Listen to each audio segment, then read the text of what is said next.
Hey guys, how you doing? Welcome to another week of Midweek. I hope that you're doing well. And let me just kind of encourage you real quick before we get started. I know that you're watching the news, you're hearing in the media, you're seeing all this stuff happen with COVID, and it's kind of terrifying, right? And it's this moment where it seems to be making another wave. Things seem to be coming and happening, and it's scary. Schools are starting to shut down again, and your restaurants and all these things are getting new limitations, and it just seems like Thanksgiving this year is going to be really tough. And I don't know about you and yours and what your traditions are, but it just seems like this year Thanksgiving is going to be a little bit different. And so I just want to encourage you and just tell you, like, hey, we are still breathing. Life is still good. God is still in control. And you may just need to be reminded of that today. And so as we start to talk about this concept of Thanksgiving and this idea of next week we get to gather together, or lack of, maybe, just to talk about the things that you and I can be grateful for, this idea of grace pops into my head. Usually about this time of year, I start to think about these things and I start to wonder, okay, what is it this year that I'm thankful for? And I'll be honest, this year is a challenge, right? There's not much that we can say that we are grateful for. It's been a rough year, and for others it's been even more terrible for them. But yet, when I still look at it, there are some things that I can still find within this moment, within this year, that I am grateful for. Obviously, my family. Everyone is still healthy, everyone's doing okay, and I'm grateful for that. There's a lot to be thankful for. But what pops into my head is this idea of grace. And I just want to ask you this. If someone were to come up to you and they asked you, hey, what is grace? What does grace look like? What does grace mean? How would you define grace? What would you say? How would you do that? And it's really challenging, because I started thinking about that, and I'm wondering if maybe grace isn't defined by words. Let me explain it this way. Hebrews chapter 12, verse 15 writes this, and we don't know who the author is per se, but we assume it's Paul. And this is what he says: "See to it that no one fails to obtain the grace of God, that no root of bitterness springs up and causes trouble, and by it many become defiled." So he doesn't really give us a definition of what grace is, but what he does say is that the absence of grace means that there's this root of bitterness that is coming behind, that is coming up in its place. And so you may be able to look in your life, and you may be able to see areas where grace is absent, where roots of bitterness are seeping in and starting to make a home there. And I looked it up in the Greek today of what this idea of root of bitterness is, and it literally in the Greek means poison.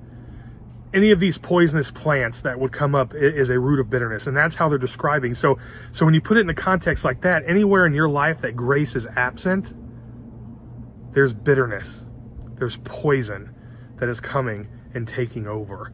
And I started looking in my life like that, and I'm like, well, that's true. That's true.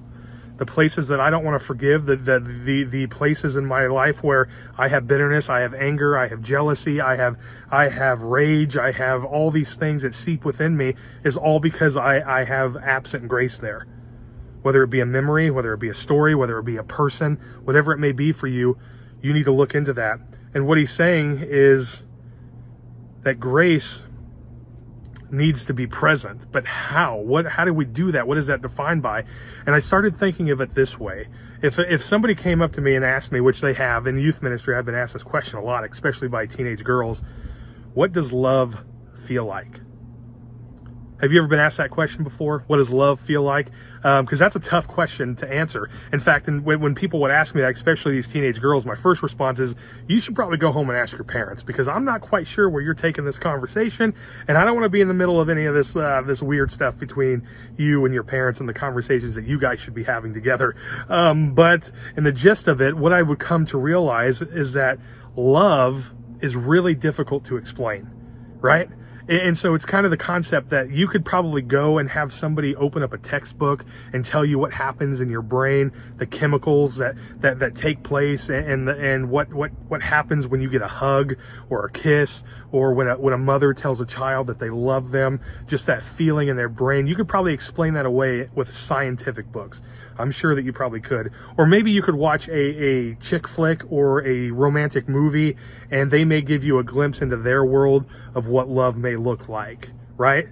But love isn't explained until you experience it.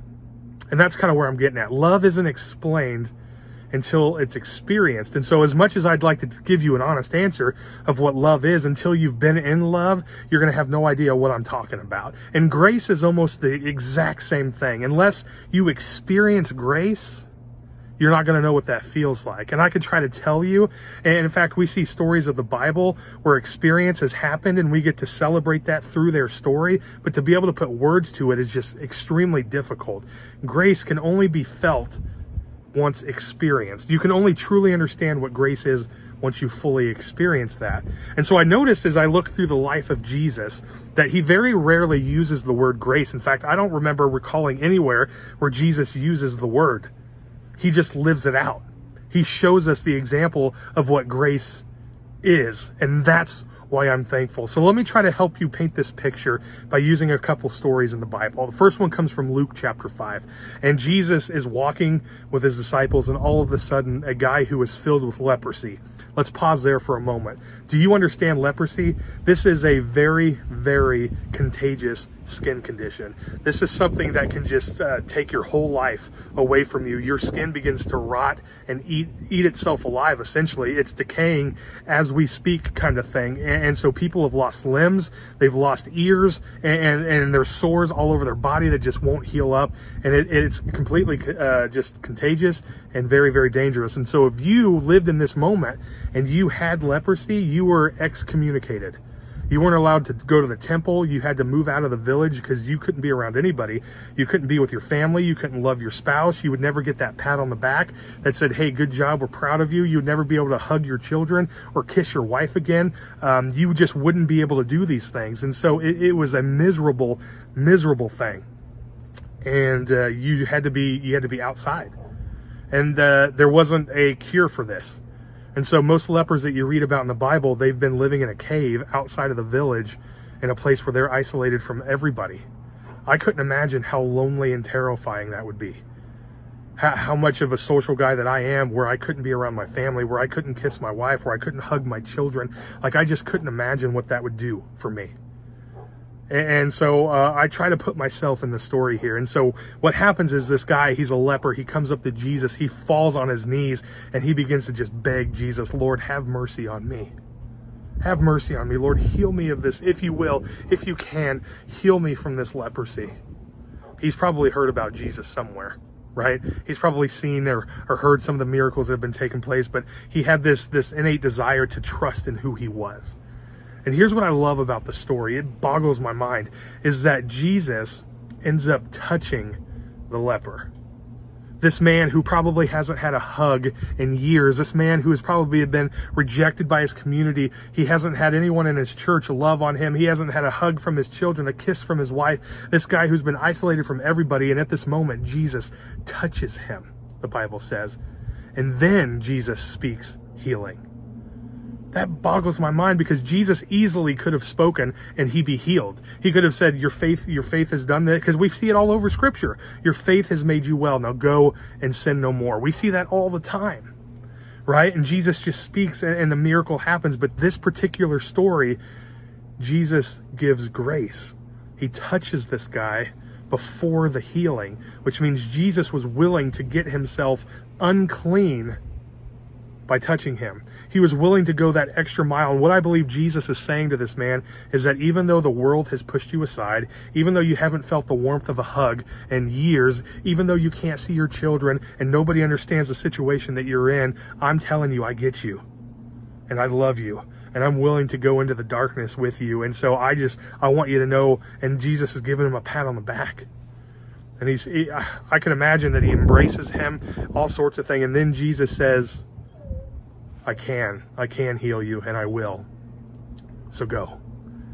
And then the guy is completely healed of leprosy. What an incredible story. The second one, you already know, comes from John chapter 8. And this is the woman who was caught in adultery. Now, I won't tell you the whole story, so I'll let you go and read that one on your own. But what Jesus is doing to this woman as she's being paraded in front of him is she is allowing her to experience grace. When all the other people couldn't throw a stone, Jesus could. And he says, and neither do I condemn you.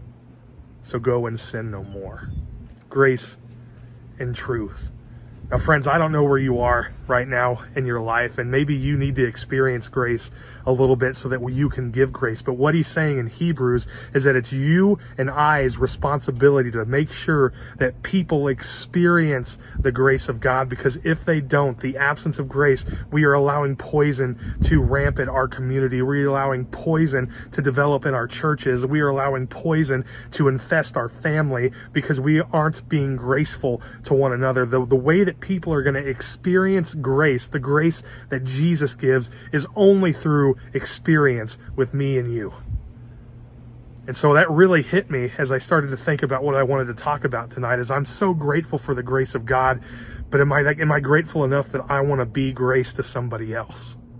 Am I grateful enough for what Jesus has done to me that I'm willing to go be forgiving to those who've wronged me? Am I willing to go make right the people that I've wronged? Am I able to give grace to something that was said to me 20 years ago? Am I able to just forgive and love like Jesus? Because it's only through that experience that we're leading people to this moment, and we're saving them from a root of bitterness.